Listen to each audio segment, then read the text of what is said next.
तो भट्टाचार्य को गुस्सा आता है, मतलब 7 दिन तक पूरा मेहनत किया है। भट्टाचार्य कहे ना बुझी ए न जान यार, बुझी बारे लागी सह पुचिले पुनर्बार।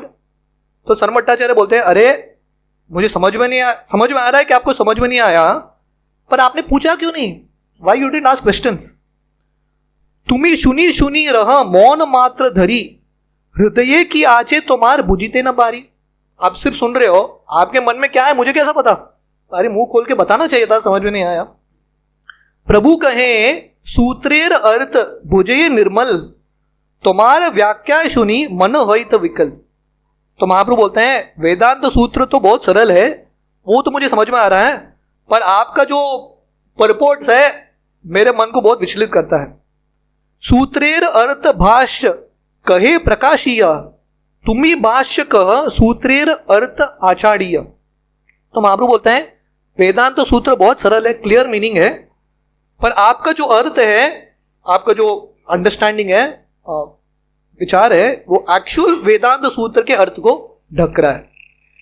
तो इसके बाद Mahaprabhu he starts to describe his version. Mahaprabhu बताते हैं, and this goes on very philosophical discussion, but actually बहुत इंपॉर्टेंट डिस्कशन है। तो कभी कभी चैतन्य चरितामृत में काफी सारी कहानियां हैं, पर ये फिलोसॉफिकल डिस्कशन भी भक्तों के लिए बहुत इंपॉर्टेंट है। तो ये जब हम डिस्कशन सुनेंगे, महाप्रभु के ऊपर हमारा विश्वास बढ़ेगा, और faith in Mahaprabhu will increase. नहीं तो हम गौर लीला पूर्ण रूप से अप्रिशिएट नहीं कर पाएंगे, will not be able to appreciate. तो बहुत विस्तार से महाप्रभु वैष्णव सिद्धांत को स्थापित करते हैं। तो ये डिस्कशन बहुत इंपॉर्टेंट डिस्कशन है। महाप्रभु अलग अलग मार्ग से ये एस्टैब्लिशेस, सब वेदांत सूत्र का सार है वैष्णव बनना। ये मायावादी दृष्टिकोण गलत है, like this. So it's a very long discussion, बहुत लॉन्ग डिस्कशन है।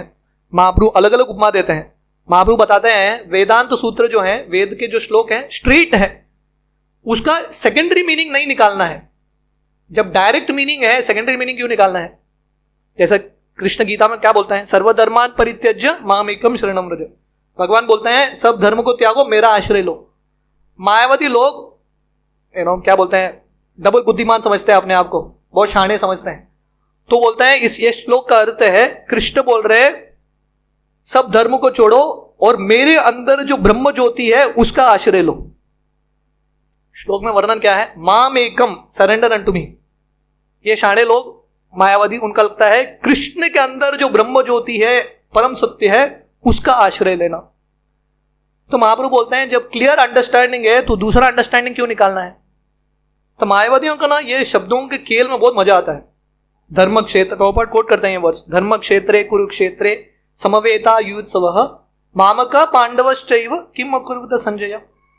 ये गीता का श्लोक है। धृतराष्ट्र पूछ रहे हैं मेरे पुत्र पांडु के पुत्र धर्म क्षेत्र कुरुक्षेत्र में आने के बाद क्या करते हैं? मायावादियों का अंडरस्टैंडिंग है कुरुक्षेत्र हमारा शरीर है, 5 पांडव 5 इंद्रियां हैं, कृष्ण हमारे मन है, ये युद्ध है।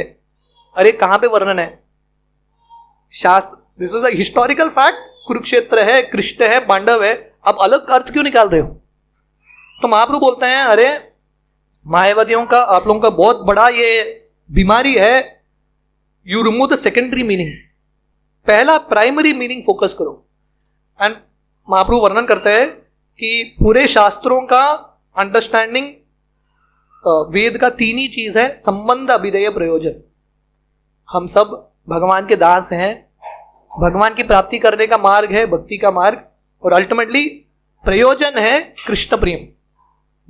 मायावादियों को तीनों अंडरस्टैंडिंग गलत है। उनको भगवान के दास है करके उनका अंडरस्टैंडिंग नहीं है, भक्ति पे उनका विश्वास नहीं है, ज्ञान मार्ग पे विश्वास है, और उनको लगता है जिंदगी का लक्ष्य है ब्रह्म ज्योति में लीन होना। सो in this way Mahaprabhu convinces सर्वम भट्टाचार्य